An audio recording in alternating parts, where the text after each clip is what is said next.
Tere kõikidele Valga Haigla taskuhäälingu Piirilinna tervisejutud kuulajatele. Tänan stuudios taas Valga Haigla ravijuht ja neuroloog Maarja Brause. Mina olen Riina Järvesalu ja põhjus, miks me kokku saame, on selles, et meie räägime Parkinsoni tõvest. Mis haigus see on? Tere kõigepealt kõigile. Ja Parkinsoni tõbi on neuroloogiline haigus, ajuhaigus, mis tuleneb siis sellest, et aju ei suuda toota piisavalt dopamiini teatud piirkondades. Ja see siis ilmneb sellena, et inimesel tekivad liigutamisega raskused, jäsemete liigutamine on kohmakas, asend võib muutuda selliseks, tekib selline kühmus asend või rüht. Siis räägitakse sellisest sümptomist nagu hüpomiimia ehk et miimika ei ole nagu selline elav, vaid on pigem selline passiivne, natuke melanhoolse ilmega on need patsiendid tavaliselt. Ja lisaks siis on muid probleeme, et võib tekkida neelamisprobleem või natuke kõnelemise raskusi pika peale. Et tegemist on sellise aeglaselt areneva haigusega, aga positiivne pool on ka selles kõiges. Positiivne pool on see, et me teame, mis on selle haiguse taustal, millele me peame suunama ravi ja see ravi on ka olemas. Et kõikidel neuroloogilistel haigustel teatavasti ei ole ravi, aga Parkinsoni tõvi on üks neist, mille puhul ma ka oma patsientidele ütlen alati, et see ei ole maailma lõpp.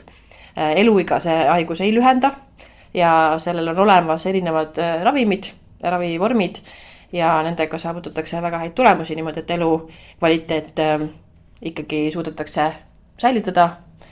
Mitte nüüd lõplikult päris nii nagu päris tervel inimesel, aga päris kaugele välja ikkagi see mitmed aastad püsib kompensatsioonis see tõbi, et ei tekita selliseid raskusi, millega elada ei saa.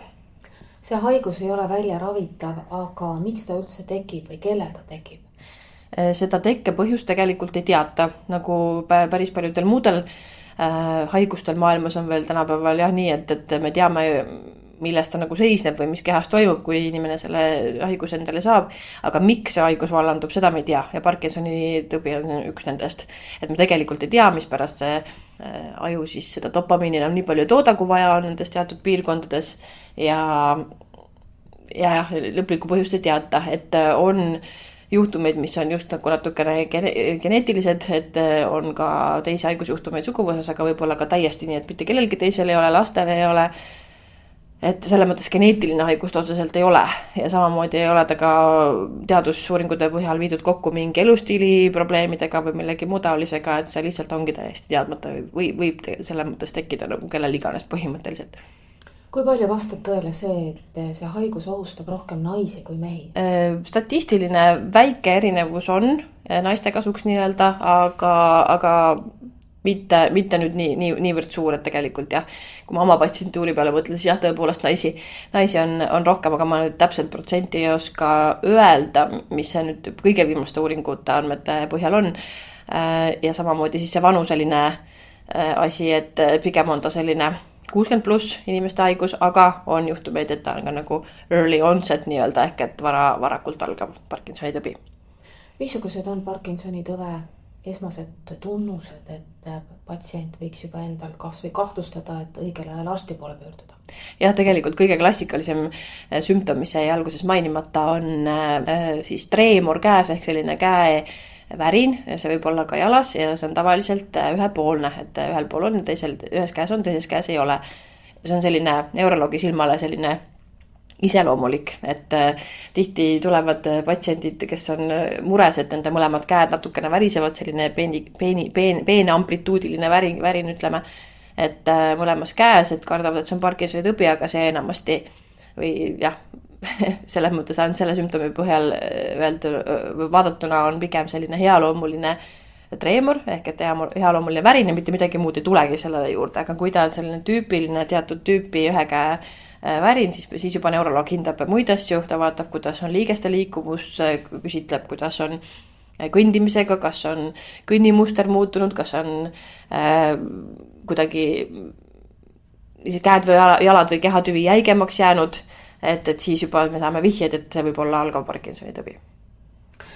Kui see haigus on siiski nii-öelda ravimitega ravitav ehk siis seda progressi saab pidurdada, siis miks mõnel inimesel areneb see kiiremini ja teisel läheb selles mõttes paremini, et see haigus teda nii palju ei häiri? See on jällegi täiesti tundmatu maa, selles mõttes see tõepoolest on niimoodi, et osadel, ütleme niimoodi, et ravimite poolt vaadatuna siis on olemas 2 sorti ravimid, üks on dopamiini agonist, mis aitab ajul seda oma dopamiini toota. Ja selles etapis patsientidel on suhteliselt vähe sümptomeid, see väikene nii-öelda tõuge, et ravimiga lihtsalt aidata seda, et see aju ise nagu seda dopamiini toodaks, on see ravi, mida on vaja ja sellest piisab, aga pärast hilisemas faasis seda dopamiini jääb järjest vähemaks, seda aju enam seda ei tooda ja siis antakse juba suukaudse preparaadina puhast dopamiini juurde. Aga see, miks ta mõnel süveneb ja mõnel ei süvene, on ka teadmata, see on väga individuaalne, kuidas see kulgeb ja osadel patsientidel selle algse ravimiga me pääseme päris kaugele, et me võime isegi 5 aastat, 7 aastat kasutada ja siis alles tuleb juurde see teine. Ja teistel on siis jälle niimoodi, et on kiiresti arenev vorm, kus siis puhas dopamiini peab juba suhteliselt, kas algusest peale alustama hakkama või siis juba suhteliselt kiiresti, aga põhjus on teadmata. Lisaks tablettravil on olemas ka kirurgiline vahele sekkumine. Jah, ja lisaks sellele on veel vahe erinevad vormid, et see tableti asemel võib-olla on olemas ka süstitav ravim tegelikult, mida Eestis vist kasutatakse vähe. Siis on olemas selline püsiinfusioon ehk siis otse tehakse siis maaga otse ühendus ja siis otse saab seda ravimit manustada sellisel vedelal kujul. Siis on olemas ajukirurgia tõepoolest, et on olemas selline ajustimulatsioonravi, mida kasutatakse teatud juhtudel, kus siis on ajus selles piirkonnas, kus probleem on, pannakse sinna siis väikesed sellised elektroodid ja vastavalt siis juhitakse need elektriimpulsse seal, et see on sellised huvitavad uuemad sorti ravivormid, mis nüüd täna enam muidugi nii uued ei olegi, aga mida tegelikult ei saa päris kõikidel patsientidel kasutada, seal on tuleb hoolega selekteerida, kellele selline ravi üldse sobib, aga jah, ta on olemas. Aitäh, Maarja Prause tänase vestluse eest ja aitäh kõikidele kuulajatele! Aitäh!